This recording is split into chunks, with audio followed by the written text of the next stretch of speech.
ونستغفره ونعوذ بالله من شرور أنفسنا ومن سيئات أعمالنا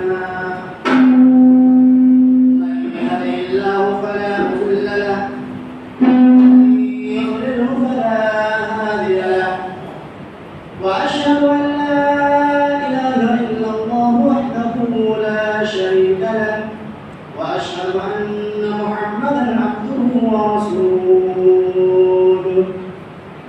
يا أيها الذين آمنوا اتقوا الله حق تقاته ولا تموتن إلا وأنتم مسلمون يا أيها الناس اعبدوا ربكم الذي خلقكم من نفس واحدة وخلق منها زوجها وبث منهما رجالا كثيرا ونساء واتقوا الله الذي تساءلون به والأرحام إن الله كان عليكم رقيبا يا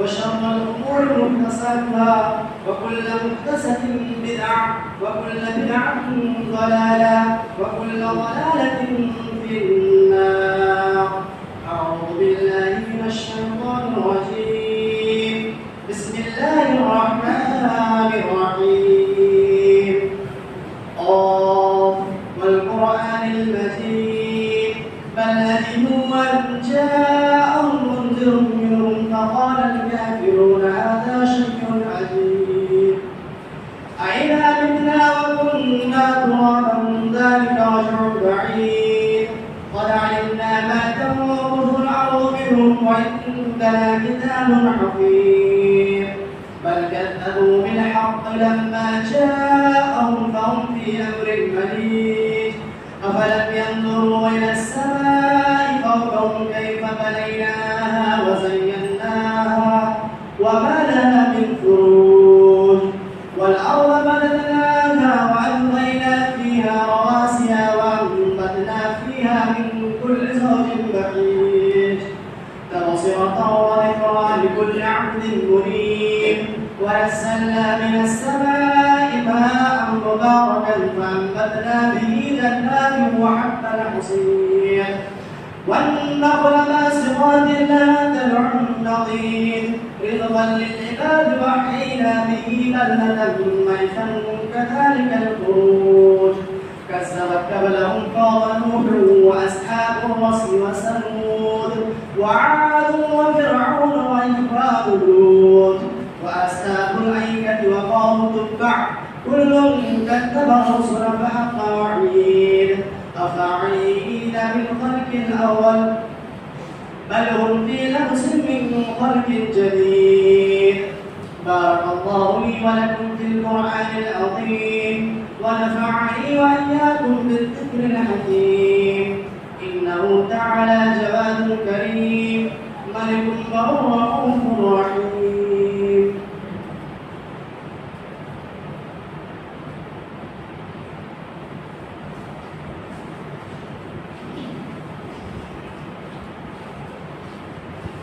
إن الحمد لله نحمده ونصلي على رسوله الكريم أما بعد أعوذ بالله من الشيطان الرجيم بسم الله الرحمن الرحيم يا أيها الذين آمنوا قوا أنفسكم وأهليكم نارا وقودها الناس والحجارة عليها ملائكة غلاظ شداد لا يعصون الله ما أمرهم ويفعلون ما يؤمرون وقال النبي صلى الله عليه وسلم كلكم راع وكلكم مسؤول عن رعيته. معزز سامعین کرام، میرے دلی بھائیوں، دوستوں، بزرگوں، چھوٹے بچوں اور گھروں میں بیٹھی ہوئی ماں و بہن، تمام قسم کی تعریفات، توصیفات، کبریائی اور بڑائی اس اللہ وحدہ لا شریک خالق کائنات مالک ارض و سما کے لیے ہیں، جس نے ہمیں اور آپ کو یہاں آنے کی توفیق بخشی۔ اس اللہ رب العالمین کے لیے جو تنہا تنہا اکیلا عبادت کے لائق ہے، اس اللہ رب العالمین کے لیے جو اپنی ربوبیت میں اور اسماء و صفات میں بالکل اکیلا اور تنہا ہے۔ بعد و سلام نازل ہوں تمام نبیوں اور رسولوں پر، بالخصوص ہمارے آخری نبی جناب محمد رسول اللہ صلی اللہ علیہ وسلم پر، اللہم صلی علیہ وآلہ وسلم۔ محترم سامعین اکرام، گزشتہ جمعہ آپ نے حقوق الوالدین پر چند باتیں سماعت فرمائی تھی، اور میں نے کہا تھا کہ کچھ چیزیں رہ گئی، انشاءاللہ اس کو کبھی بیان کریں گے، تو اس کو ابھی میں نے پینڈنگ نہیں رکھا کیونکہ ابھی ٹائم نہیں ہے۔ ابھی سامنے عید الاضحیٰ آ رہا ہے، اس پر بھی باتیں ہونی چاہیے، اور حج کے بھی فضیلت اور غائب ہونی چاہیے، اور ٹائم 2 ہفتہ غالباً 2 یا 3 ہفتہ ہے۔ لیکن قرآن و حدیث میں اگر غور کریں تو ہمیں پتہ چلے گا کہ قرآن و حدیث نے کہیں بھی صرف ایک پہلو پر گفتگو نہیں کی، جب بھی گفتگو کیا ہے دونوں پہلو پر۔ اب غور کریں گے کہ جہاں جنت کا ذکر ہے وہاں جہنم کا بھی ذکر ہے، جہاں اچھائی کا ذکر ہے وہاں برائی کا بھی ذکر ہے، تو جہاں دنیا کا ذکر ہے وہاں آخرت کا بھی ذکر ہے۔ تو اب کیوں پر یہ ہو سکتا ہے کہ اسلام جب حقوق الوالد اور حقوق الوالدین کو بیان کیا ہو اور حقوق الاولاد کو چھوڑ دیا؟ چنانچہ اولاد کے بھی چند حقوق ہیں، انشاءاللہ میں آج انہیں کو بیان کروں گا کہ اولاد کے کیا حقوق ہیں۔ گزشتہ جمعہ آپ نے سماعت فرمایا تھا کہ والدین کے کیا حقوق ہیں، آج میں بیان کروں گا کہ اولاد کے کیا حقوق ہیں اور ان کی تربیت کس طرح کی جائے اور ان کی کیا ذمہ داری ہے۔ اللہ سے دعا ہے کہ ہمیں صحیح کہنے اور کہنے کے ساتھ ساتھ خود اس پر عمل کرنے اور ہم تمام کو عمل کرنے کی توفیق عطا فرمائے، آمین۔ محترم سامعین اکرام، اسلامی نظام ایک ایسا نظام ہے کہ جس میں جیسے ہم نے ابھی بتایا کہ دونوں پہلو پر گفتگو کیا گیا ہے، تو جس طریقے سے جہاں پر بھی اللہ رب العالمین نے والدین کا ذکر کیا، والدین کے حقوق کو ذکر کیا، تو وہیں پر ایسا نہیں ہے کہ اولاد کو چھوڑ دیا، اولاد کے حقوق کو بیان نہ کیا ہو، ان کے بھی حقوق کو بیان کیا۔ لیکن سوال یہ ہوتا ہے، پیدا یہ ہوتا ہے کہ اگر دونوں کے حقوق ہیں تو پھر فساد برپا کیوں ہوتے ہیں، برائیاں کیوں جنم لیتے ہیں؟ اس کی وجہ تو آپ جانتی ہوں گے کہ ہم اور آپ حقوق کو اچھی طریقے سے ادا کرنے میں پیچھے رہتے ہیں۔ چنانچہ اگر ہم اپنے چھوٹوں کے حقوق کو ادا کریں اور چھوٹے اپنے بڑوں کے حقوق کو ادا کریں تو مجھے امید ہے کہ 90% جو ہے مصیبت کا حل اس میں مل جائے۔ یہی وجہ ہے کہ نبی صلی اللہ علیہ وسلم چھوٹے بچوں سے شفقت کرنے کہتے تھے اور چھوٹوں کو نصیحت کرتے تھے کہ بڑوں کی تعظیم کیا کرو۔ نبی صلی اللہ علیہ وسلم کا فرمان کیا ہے؟ لیس منا من لم یرحم صغیرنا ولم یرحم کبیرنا۔ وہ شخص ہم میں سے نہیں جو چھوٹوں کی عزت نہ کرے، اور وہ شخص جو چھوٹوں پر رحم نہ کرے، اور وہ شخص بھی ہم میں سے نہیں جو بڑوں کی توقیر نہ کرے، بڑوں کی عزت نہ کرے۔ پتہ کیا چلا کہ چھوٹوں کو بڑوں کی عزت کرنی چاہیے اور بڑوں کو چھوٹوں پر رحم کرنا چاہیے، شفقت کرنی چاہیے۔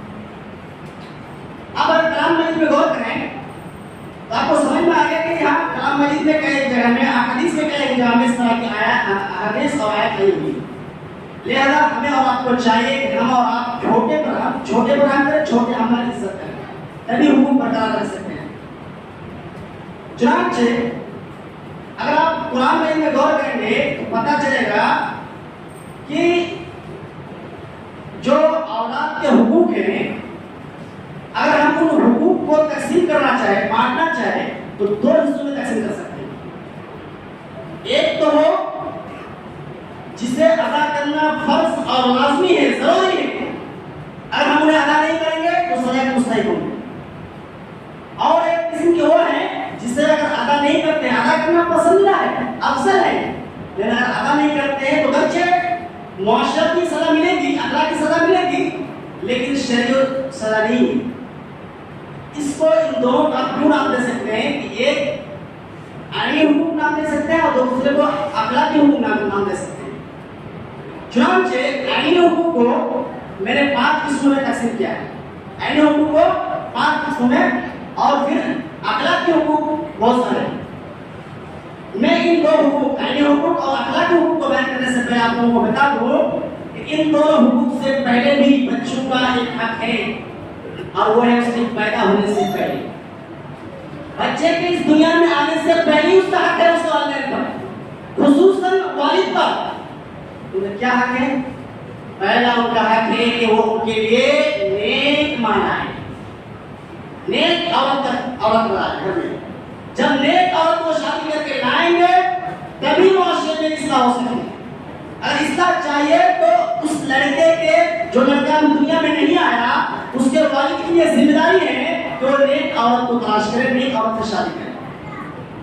اور اس کی ترغیب مل جائے گی حدیث میں. کہا بھی گیا ہے يَتُنْكِرُ الْمَرْأَ لِأَرْبَعٍ لمالها ولحسبها وجمالها ولدينها.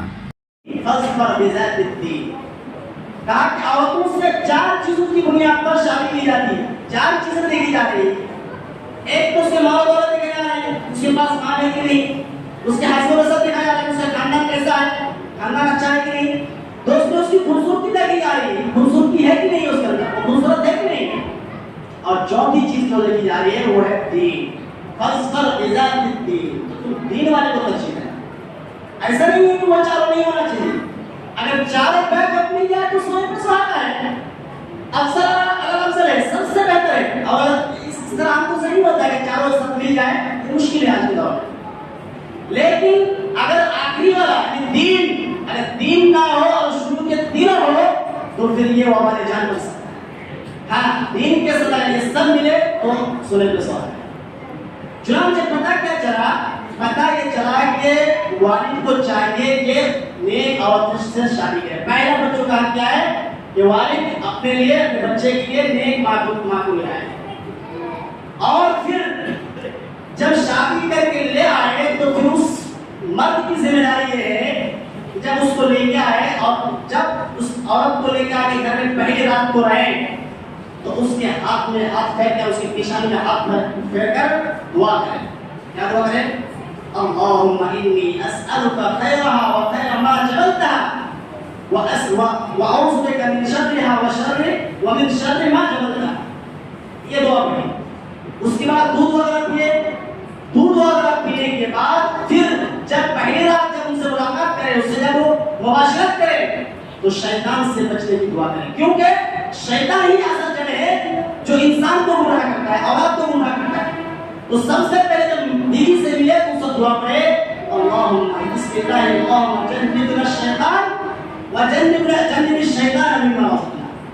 یا اللہ تو ہمیں بھی شیطان کے شر سے محفوظ رکھ اور اس چیز کو بھی محفوظ رکھ جو ہمیں رزق دے, یعنی جو اولاد ہمیں دے اس کو بھی محفوظ رکھ. جب ہم یہ دعا پڑھ لیں گے تو شیطان کی ہمت نہیں ہوگی کہ ہمارے اندر خلل پیدا کرے. یہ شیطان ہمارے جسموں میں خون کی طرح دوڑ رہا ہے.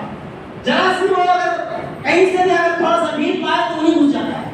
اس لیے ہمیں اور آپ کو چاہیے پہلی رات کو یہ دعا پڑھیں. اور اس قسم کی عادت بھی کی ہے رات میں. اس کے بعد جب یہ دعا پڑھ لیے اس کے بعد اب جو ہے دونوں کی ذمہ داری بنتی ہے. والدین کے اولاد کے سلسلہ دونوں کی ذمہ داری کیا بنتی ہے کہ دونوں جب ہم بستری کر لیے, اب جب بچہ اس کے پیٹ میں آ گیا, اس کے نطفے کے سطح میں آ گیا تو اس کے بعد دونوں کی ذمہ داری بنتی ہے کہ دونوں آپس میں نہ جھگڑیں, الٹی سیدھی باتیں نہ کریں, گالی گلوچ نہ کریں, فحشہ بکواس نہ کریں. اس کے ساتھ اس وقت جو جب بچہ پیٹ میں حمل کر جائے تو اس وقت صرف اور صرف نیک اچھی باتیں کہی جائے, قرآن کی تلاوت کی جائے, واعظ و نصیحت سنی جائے اور علماء کرام کی باتوں کو سنی جائے.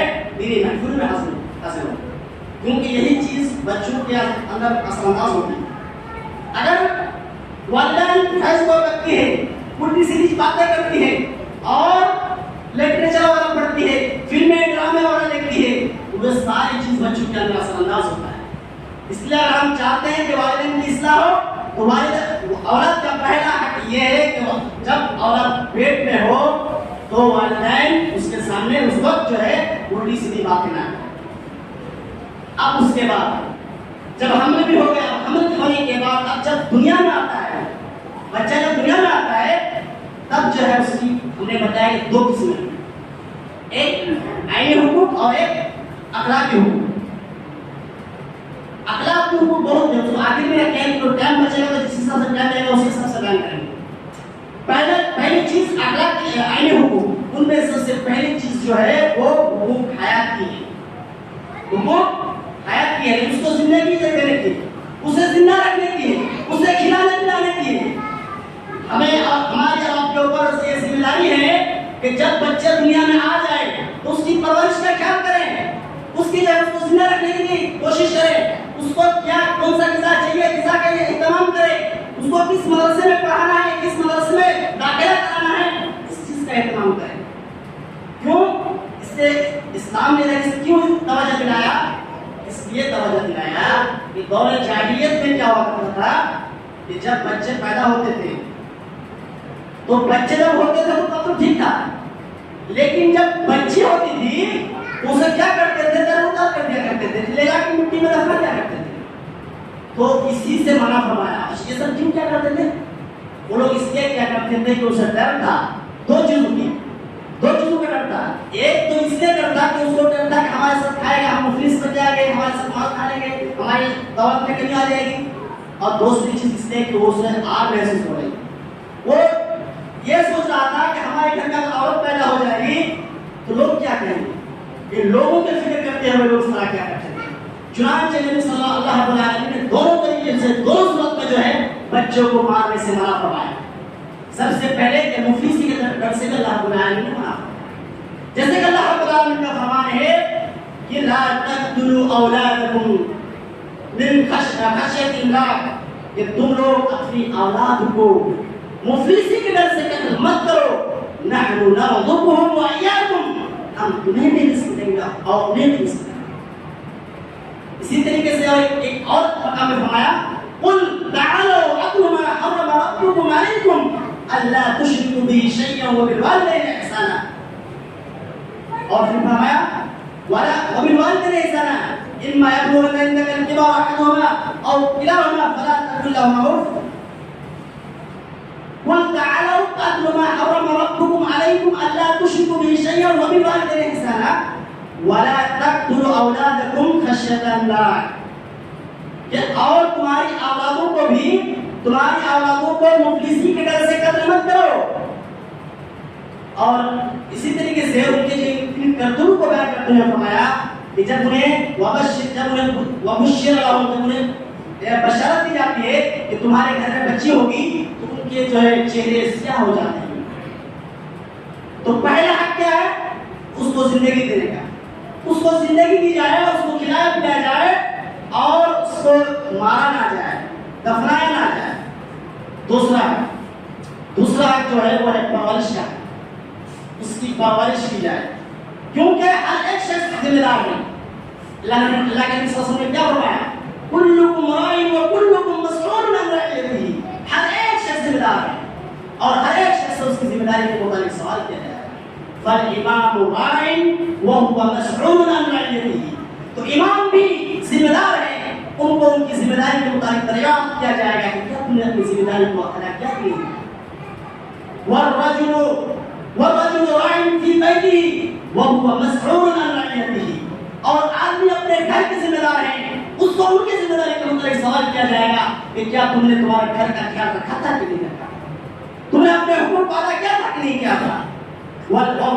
والامرأة راعية في بيت زوجها وهي راعية، نہیں، جو عورت ہے، عورت بھی اس کے جو ہے شوہر کے گھر کے ذمہ دار ہے اور اس کو بھی اس کے مطابق دریافت کیا جائے گا۔ اسی طریقے سے ایک غلام، اگر ایک غلام ہے تو اس غلام کو بھی اس سے سوال کیا جائے گا کہ تمہارے مالک کے مال میں تم نے کس طرح سلوک کیا تھا، کہ اس کو صحیح سے حفاظت کر کے رکھا تھا کہ نہیں رکھا تھا. تو دوسرا حق کیا ہے؟ پرورش کا. لیکن ایک بات یاد رکھیں، اس میں ایک بات یاد رکھیں کہ پرورش کرتے وقت مساوی حقوق ہونا چاہیے، عدل و انصاف سے کام لینا چاہیے. ایسا نہیں ہے کہ ہم بچوں کی جب پرورش کریں، اگر 2 بچے ہوں تو ایک کو تو ہم اچھے خاصے تحفہ تحائف دیں اور دوسروں کو چھوڑ دیں. یہ نہیں چلے گا. یہ ہرگز نہیں چل سکتا کہ ہم 2 بچوں کے درمیان 2 رویہ اختیار کریں، ایک کو تو تحفہ تحائف دیں اور دوسرے کو محروم کر دیں. ہمارے پاس پراپرٹی ہے، ایک بچے کو ایک مکان بنا کے دے دے، دوسرے کو محروم کر دے. یہ نہیں ہو سکتا. وہ ہم نے اس کو حدیث سنائی تھی آپ لوگوں کو، لیکن وہ اسماء کی روایت تھی، عائشہ کی روایت ہے. وہ کہتی ہے کہ میرے پاس ایک عورت آئی، اس کے ساتھ 2 بچہ بھی تھا. 2 بچہ بھی تھا، میرے پاس گھر میں کچھ نہیں تھا سوائے ایک کھجور کے. میں نے اس کھجور کو اس بچے کو اس عورت کو دے دیا. تو اس عورت نے اس کھجور کو ٹکڑا کر کے آدھا کر کے ایک بچے کو آدھا، ایک بچے کو آدھا دیا. انصاف دیکھیے، ایسا خود نہیں کھایا، آدھا کر کے دے دیا. جب نبی صلی اللہ علیہ وسلم آئے تو بتایا کس طرح کا معاملہ ہے. اس عورت نے آدھا کر کے دے دیا. اس موقع پر نبی صلی اللہ علیہ وسلم نے کہا تھا کہ جس نے بھی اولادوں کی پرورش کرنے میں تکلیف برداشت کی، وہ اولاد اس کے لیے جنت میں جہنم میں ڈھال بن جائے گا، پردہ بن جائے گا. اس وقت کا اسی طریقے سے نبی صلی اللہ علیہ وسلم نے فرمایا کہ جس نے 2 عورتوں کی پرورش کی تو اس کے لیے اللہ رب العالمین کے ہاں جنت تیار کیا ہوا ہے. کسی نے سوال کیا کہ ایک بھی ہوگا تبھی چلے گا. محترم سامعین، تو ضرورت اس بات کی ہے کہ ہم عدل و انصاف سے کام لیں، اولادوں کے ساتھ ناانصافی مت نہ کریں. آج ہمارا رویہ تو یہ ہے کہ ہم یہ سوچتے ہیں کہ ہمارا مال ہے تو ہم جس طرح چاہے جس کو چاہے دیں. جب بڑا بیٹا کہیں بھی جائے، چھوٹا بیٹا کہیں جائے، ہم نہیں دیکھتے. نہیں میرے بھائیوں، ہر ایک اولاد کا حق ہے آپ کی زمین میں، ہر ایک کا حق ہے. اگر یہاں تک کہ میراث ہے نا، میراث آپ کے مرنے کے بعد ہوتا ہے، لیکن اگر آپ اپنی زندگی میں تقسیم کرنا چاہتے ہیں تو اس میں بھی سب کو برابر دینا ہوگا. یہاں تک کہ جو بیٹی آپ کی ہے، بیٹی کا کتنا حصہ ہوتا ہے؟ مرد کے بعد حصہ آدھا ہوتا ہے کہ نہیں؟ مرد لڑکی ایک حصہ پاتی ہے اور لڑکا 2 حصہ. لیکن اگر آپ کی زندگی میں اگر آپ اس کو اگر میراث تقسیم کر رہے ہیں تو وہ لڑکی برابر کا حصہ پائے گی. کیوں؟ کیونکہ آپ اپنی زندگی میں دے رہے ہیں. ہاں، آپ جب مر جائیے گا، آپ جب وفات پا جائیے گا، تب یہ قانون نافذ ہوگا کہ یوصیکم اللہ للذکر مثل حظ الانثیین. تب یہ قانون نافذ ہوگا اور عورتوں کو ایک حصہ ملے گا اور مردوں کو 2 حصہ. ورنہ اس کے علاوہ ہر ایک اولاد کو برابر تقسیم کر کے دینا ہوگا. ایسا نہیں چلنے والا ہے کہ ہم جس کو چاہے تحفہ تحائف دے، جس کو چاہے اپنی پراپرٹی کسی نے کوئی پراپرٹی نام کر دے، جس کو چاہے بنگلہ بنا کے دے دے، جس کو چاہے ہم کار دلا کے دے دیں اور کوئی بیچارہ جھونپڑی تک نہ ملے کسی کو. ہمارے پاس 2 کٹھا 4 کٹھا زمین ہے، ہم کسی کو 2 کٹھا دے دیں اور کسی کو نہ دیں. یہ ہو نہیں سکتا، یہ ممکن نہیں ہے شریعت میں. اگر آپ اس طرح کرتے ہیں تو آپ سے بڑھ کر ظالم کوئی نہیں ہو سکتا. نبی صلی اللہ علیہ وسلم کے پاس نعمان بن بشیر آتے ہیں. نعمان بن بشیر کہتے ہیں کہ میرے والد نے مجھے کچھ مال کا کچھ حصہ دینا چاہا، صرف کچھ حصہ. میری ماں تیار نہیں ہوئی. میری ماں دیکھیے میرے بھائی، ماں کم دیکھیے، باپ سے گھر سے چوپ ہو جائے گا، ماں سے چوپ نہیں ہوگی. ماں کا دیکھیے، کہتے ہیں کہ میری ماں نے یہ اختیار نہیں کیا، میری ماں کو یہ پسند نہیں کہ مجھے کچھ ماں دے اور دوسروں کو نہ دے. میری ماں نے کہا کہ میں اس وقت تک اس پر راضی نہیں ہوں گی جب تک کہ آپ محمد صلی اللہ علیہ وسلم کو گواہ نہ کریں. چنانچہ وہ نعمان بن بشیر کو لے کر اس کے پاس گئے. اس کے بعد اس کے نبی صلی اللہ علیہ وسلم کے پاس گئے. جب نبی صلی اللہ علیہ وسلم کے پاس گئے اور کہا کہ اللہ کے رسول، میں جو ہے چند مال تھوڑا سا مال اس بیٹے کو دینا چاہتا ہوں. کہا کہ اچھا، کیا تم یہ معاملہ سارے بچوں کے ساتھ کر رہے ہو یا صرف اس کے ساتھ؟ ارے اللہ کے رسول سے کسی کو دینا چاہتے ہیں. کہا تو اتقوا اللہ اعدلوا فی اولادکم. اے لوگوں، تم اللہ سے ڈرو اور اپنی اولادوں میں عدل و انصاف سے کام لیا. تم ایک بچے کو دو گے اور سارے کو چھوڑ دو گے، یہ تمہارا انصاف ہے. اور ایک دوسری روایت میں کہا کہ میں کسی جھوٹ پر، کسی ظلم پر میں گواہ نہیں بن سکتا، کسی ظلم پر میں گواہ نہیں بن سکتا. اس لیے ضرورت اس بات کی ہے کہ ہم اولاد کے حقوق کو سمجھیں، اولاد کے حقوق کو سمجھ کر اس کو برابر تقسیم کریں، برابر. اسی طریقے سے ایک حق یہ ہے وہ ہے نکاح کا. جب بچے بڑے ہو جائیں, اور بھی بہت سارے طریقے ٹائم نہیں ہے اس کے مختصر کر دیا, جب بچے بڑے ہو جائیں تو والدین پر یہ بڑی سب سے بڑی ذمہ داری ہوتی ہے کہ وہ وقت رہتے جیسی وہ بلوغت کو پہنچے ان کی نکاح کرا دیں. آج کتنے سارے والدین ایسے ہیں کہتے ہیں ہم اپنے بچے کی کمائی کھائیں گے پہلے اس کے بعد شادی کرائیں. تم ٹھیکا لے رکھو. نہیں میرے بھائیوں, نبی اکرم صلی اللہ علیہ وسلم نے فرمایا کہ جیسے ہی تمہارے بچے بڑے ہو جائیں بلوغت پر پہنچے تم پہلے سب سے پہلا کام یہ کرو اس کی شادی دلا دو. کیونکہ اگر شادی نہیں دلائی جاتی ہے تو اس سے بہت سارے برائی جنم لیتے ہیں. وہ دوسروں کی ماں بہنوں کی طرف دیکھتے ہیں جھانکتے ہیں, لیکن تم اگر شادی دلا دو گے تو جو فطری تقاضا ہے اس تقاضا کو وہ شرعی طریقے سے اپنا لے گا اور پھر برائی کی طرف نظر نہیں کرے گا. نبی اکرم صلی اللہ علیہ وسلم کی باتوں کو ہمیں سیاہ کاغذ سے لکھ لینا چاہیے اور ہمیں بہانہ بازی کرنے سے چھوڑ دینا چاہیے, اور بچے جیسے ہی فارغ ہو ہمیں فوراً نکاح دلانا چاہیے. ہم تو رزق کے مالک کے اوپر ہے, ہم کیوں بہانہ بناتے ہیں کہ ہم ہمارے کہیں سکھایا کیا نہیں سکھایا. آپ کیا کر رہے ہیں؟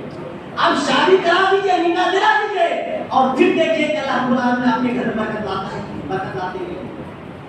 کیجیے تو صحیح. ہم صرف بہانہ کرتے ہیں. ابھی کیا سنا ہم نے کہ نحن نرزقکم وإياکم, ہم آپ کو بھی رزق دیں گے اور ان کو بھی رزق دیں گے. آپ کیوں ڈرتے ہیں؟ چنانچہ میرے بھائیوں, ہمیں اور ہمارے لیے آپ کے لیے ضروری ہے کہ ہم اور آپ جیسی بچے بلوغت کو پہنچے نکاح کرا. حدیث میں بیان کرتا ہے. اسی طریقے سے آپ کے جو ہے ہم نے ایک اور حکم بنایا, حکم اخلاقی حکم. وہ سب حکم میں جو ہے آپ کے یہ نام رکھنا ہے کہ جب بچے پیدا ہو تو اس کا صحیح سے نام رکھنا چاہیے. اللہ لوگ جو ہے کسی کا نام گوبر رکھ دیتے ہیں, بھوسا رکھ دیتے ہیں, چنٹو رکھ دیتے ہیں, پنٹو رکھ دیتے ہیں. کیا ہو رہا ہے؟ مسلمان کا بچہ ہے کہ کسی کا مسلم کا بچہ ہے؟ نہیں, نام اولاد کا حق ہے کہ جب وہ پیدا ہو جائے دنیا میں آ جائے تو عقیقہ کرا کے اس کا نام رکھا جائے صاحب کے لیے. اور سب سے بہتر نام کیا ہے؟ آپ احب اسماء ان اللہ عبداللہ و عبد الرحمن, کہ اللہ کے نزدیک سب سے محبوب نام عبداللہ اور عبد الرحمن ہے. چنانچہ میرے بھائی اور دوستو, ہمارے اور آپ کے لیے ضروری ہے کہ ہم اور آپ کتاب و سنت کا مطالعہ کریں اور مطالعہ کر کے جو بھی اولاد کے حقوق ہیں ان کے حقوق کو وہ ادا کریں, ہم ادا کریں, اور اولاد کے جو والدین پر حقوق ہے وہ ان کو ادا کریں. جب ہم ایک دوسرے ہم والدین کے حقوق ادا کریں گے اور والدین اولاد کے حقوق ادا کریں گے تب معاشرہ ایک پاکیزہ معاشرہ تشکیل ہوگا, تشکیل میں آئے گا, ایک پاکیزہ معاشرہ قائم ہوگا. اور اس وقت جا کے جو ہے جو ہمارے بیچ میں شکایتیں ہیں باپ بیٹے کو لے کر, بیٹا باپ کو لے کر سب دور ہو جائے گا انشاءاللہ تعالیٰ. یہ سے میں اپنی بات ختم کرتا ہوں. آخر میں اللہ سے دعا ہے کہ اللہ ان تمام مسلمانوں کو صحیح بات کہنے, صحیح راستے پر چلنے کی توفیق عطا فرمائے اور ہمیں ایک دوسرے کے حقوق کو ادا کرنے کی توفیق عطا فرمائے. آمین. وآخر دعوانا الحمدللہ رب العالمین. إن الله وملائكته يصلون على النبي يا أيها الذين آمنوا صلوا عليه وسلموا تسليما. اللهم صل على محمد وعلى آل محمد كما صليت على إبراهيم وعلى آل إبراهيم إنك حميد مجيد. اللهم بارك على محمد وعلى آل محمد كما باركت على إبراهيم وعلى آل إبراهيم إنك حميد مجيد. عباد الله رحمكم الله, إن الله يأمر بالعدل والإحسان وإيتاء ذي القربى وينهى عن الفحشاء والمنكر والبغي يعظكم لعلكم تذكرون. سبحان ربك رب العزة عما يصفون وسلام على المرسلين والحمد لله رب العالمين. أقيموا الصلاة.